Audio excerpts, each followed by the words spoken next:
दोस्तों आज की इस वीडियो में हम लोग इस तरह के प्रश्नों का गुणनखंड ज्ञात करना सीखेंगे। तो यहाँ पे आप लोग पहला प्रश्न देख सकते हैं, हम लोग इसका गुणनखंड करेंगे और इसका गुणनखंड करेंगे। तो मैं आपको पहले ही बता देता हूँ कि जितने भी गुणनखंड वाले सवाल होते हैं वो केवल 4 प्रकार के होते हैं। तो इस वीडियो में हम लोग उन्हीं चारों प्रकारों में से पहले फर्स्ट टाइप के हम लोग गुणनखंड सीखेंगे। ठीक है, यानी कि आपको मैं चारों प्रकार के गुणनखंड सिखाऊंगा, लेकिन हर एक प्रकार के लिए अलग अलग वीडियो आएगा, तभी आप लोग अच्छे से सीख पाएंगे। तो उन्हीं में से ये पहला प्रकार का गुणनखंड है। आप लोग देख ही सकते हैं कि सब प्लस प्लस में है, ये भी प्लस प्लस में है। ठीक है, तो आप लोग इस वीडियो को पूरे अच्छे से समझिएगा, क्योंकि ये अभी पहला प्रकार का गुणनखंड है। तो अगर आप लोग इसे अच्छे से समझ लेते हैं तो फिर जो मैं आगे वाला गुणनखंड बताऊंगा आप लोग उसे भी अच्छे से समझ पाएंगे। और अगर आप कक्षा 8 में पढ़ते हैं या फिर कक्षा 8 से ऊपर वाली क्लास में पढ़ते हैं तो आपको गुणनखंड किसी भी कीमत पे आना ही चाहिए। ठीक है, तो आप लोग अगर अच्छे से समझना चाहते हैं गुणनखंड को तो आप लोग इस वीडियो को शुरू से लेकर अंत तक जरूर देखिए, तभी आपको अच्छे से समझ आ पाएगा। और मैं वीडियो के लास्ट में आपसे एक सवाल भी पूछूंगा। तो चलिए वीडियो शुरू करते हैं। तो देखिए पहला प्रश्न है 2x² प्लस 7x प्लस 6। तो इसका गुणनखंड करने से पहले हमें सबसे पहला काम क्या करना रहता है। देखिए इसमें हम लोग सबसे पहला काम क्या करेंगे, जो लास्ट में संख्या दिया है इस संख्या का गुणा हम लोग x² के पहले जो संख्या रहेगा उसमें करेंगे। यानी कि 6 का गुणा हम लोग 2 में करेंगे तो कितना होगा, 6 दूनी 12। यानी कि जब भी आप इस तरह के सवालों का गुणनखंड करेंगे तो लास्ट वाली संख्या का गुणा आप लोग इस वाली संख्या में जरूर करेंगे। सबसे पहला काम यही होता है। तो 6 दूना 12 हो गया। अब ये जो 12 आया है, आपको ऐसी दो संख्या खोजना है, ध्यान से सुनिएगा। आपको ऐसी दो संख्या खोजना है जिनका गुणा करें तो 12 आना चाहिए और उनको जोड़ने पर 7 आना चाहिए। यानी कि अगर लास्ट वाली संख्या के पहले प्लस है तो उन दोनों संख्याओं को जो आप खोजेंगे उनको जोड़ करके 7 आना चाहिए। यानी कि x के पहले जो रहता है वही आना चाहिए यहाँ पे जोड़ करके, क्योंकि प्लस है ना, प्लस का मतलब जोड़ना होता है। तो आप ऐसी दो संख्या खोजिए जिनका गुणा करें तो 12 आ जाए और उन्हीं दोनों संख्याओं को जोड़ने पर 7 आना चाहिए। ठीक है, तो सबसे पहले आपको दोनों संख्या खोजना होगा। तो चलिए खोजते हैं। तो देखिए 2 छक्का 12 होता है। ठीक है, 2 छक्का 12 होता है, यानी कि हमें दो संख्या मिल चुकी है जिनका गुणा करने पर 12 आएगा। अब हम इनको जोड़ करके देख लेते हैं कि क्या 7 आता है। तो देखिए 2 में 6 जोड़ेंगे तो ये 8 आता है, 7 नहीं आता। यानी कि जिस संख्या को हम लोग खोज रहे हैं वो संख्या 2 और 6 नहीं है। तो अब हम लोग दूसरी संख्या खोजेंगे। तो देखिए 12 को हम लोग ये भी तो लिख सकते हैं 4 गुणा 3। देखिए 4 में 3 का गुणा करेंगे तो 4 3 12 होता है। अब देखिए 4 में 3 जोड़ेंगे तो 7 भी होता है। यानी कि जिन दोनों संख्याओं को हम लोग खोजना चाहते थे वे दोनों संख्याएं 4 और 3 है। तो चूंकि इनको गुणा करने पर 12 आ गया तो हमने गुणा के रूप में लिख दिया। अब इनको जोड़ने पर 7 भी आता है, इनको हम लोग जोड़ करके भी दिखा देते हैं। तो 4 में 3 जोड़ेंगे तो कितना होगा, 7 होगा। ठीक है, तो हमें इस पहले समीकरण से मतलब नहीं है, हमें ये जोड़ वाला समीकरण है ना, हमें इसी से मतलब है। तो देखिए यहाँ पे x है तो हम लोग क्या करेंगे, इन सभी संख्याओं के बाद x लगा देंगे। तो ये हो जाएगा 4x प्लस 3x बराबर 7x। यानी कि ये जो समीकरण है ना प्लस वाला, इसी में बस हमने x लगा दिया। आप लोग ध्यान से समझिए, बहुत ही आसान है। तो देखिए अब हम लोग क्या करेंगे, चूंकि यहाँ पे आप लोग देख सकते हैं कि 7x जो है, अब x का चूंकि सभी में गुणा करेंगे ना तब भी ये दोनों बराबर ही रहेगा। यानी कि 4x में 3x जोड़ेंगे तो ये 7x आता है। अगर आपको इस तरह का जोड़ अच्छे से समझना है तो आप लोग इस वीडियो को देख सकते हैं। तो देखिए यहाँ पे आप लोग देख सकते हैं बीच में बराबर लगा है, यानी कि 4x प्लस 3x ये जो पूरा है ये 7x के बराबर, यानी कि 4x प्लस 3x ये पूरा बराबर है 7x के। तो जब दोनों बराबर चीज है तो हम लोग इस 7x को हटा करके हम ये पूरा रख सकते हैं, क्योंकि दोनों बराबर चीज है।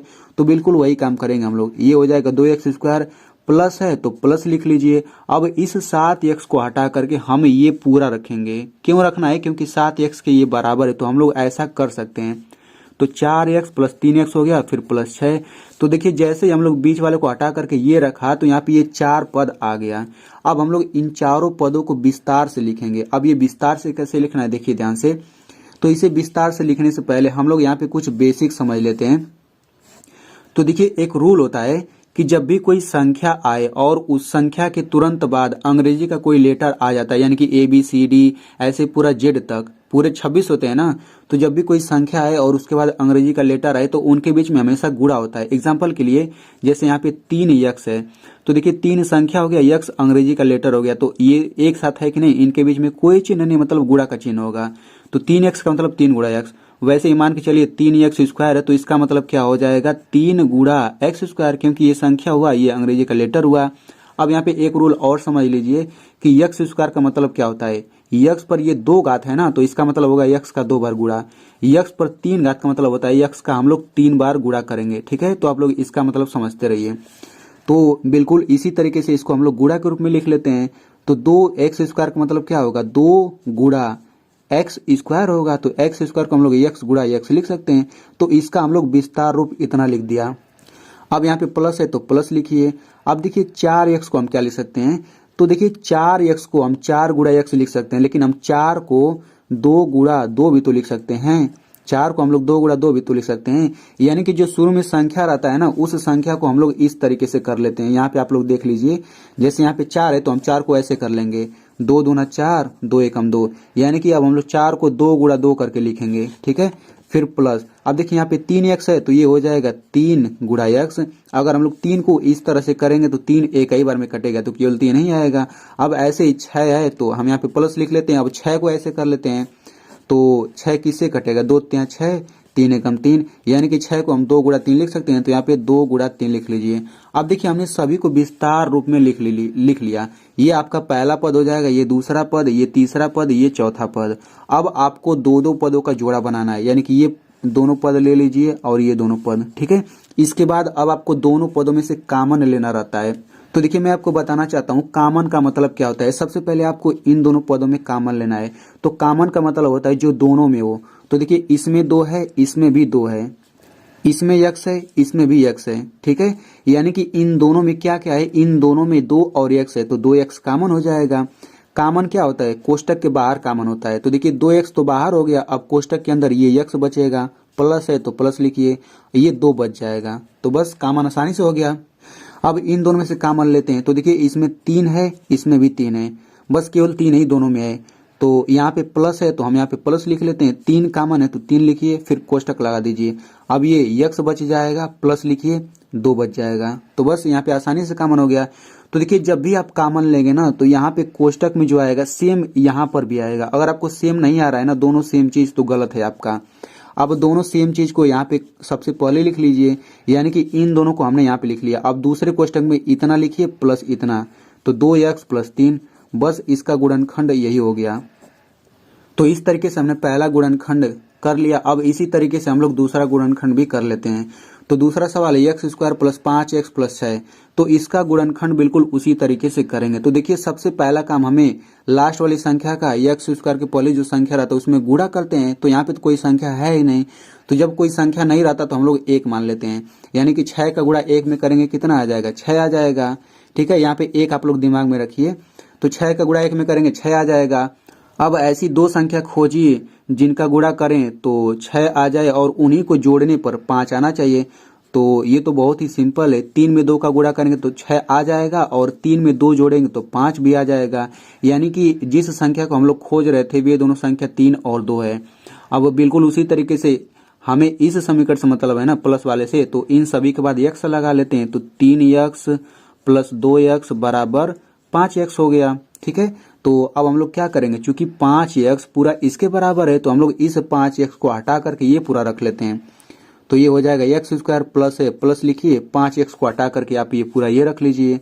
तो 3x प्लस 2x प्लस 6 इतना हो गया। तो अब देखिए 4 पद हो गया। तो 4 पद हो गया तो कोई बात नहीं, अब हम लोग इसको विस्तार रूप में लिख लेते हैं। तो एक्स स्क्वायर को क्या हमने बताया, यक्स गुणा यक्स, प्लस है तो प्लस लिखिए। अब 3x को लिख सकते हैं 3 गुणा एक्स, क्योंकि देखिए अगर यक्स के पहले जो संख्या आ रहा है अगर वो बड़ी संख्या आ रही है ना, तो हम लोग बिल्कुल इसी तरीके से हम लोग कर लेंगे। ठीक है, छोटा संख्या है तो हम लोग वैसे ही कर सकते हैं, ये प्लस। अब 2x को लिख सकते हैं 2 गुणा एक्स, यहाँ प्लस है प्लस लिखिए। अब 6 को हम लोग ऐसे करेंगे तो 2 गुणा 3 आएगा, तो 6 को लिखिए 2 गुणा 3।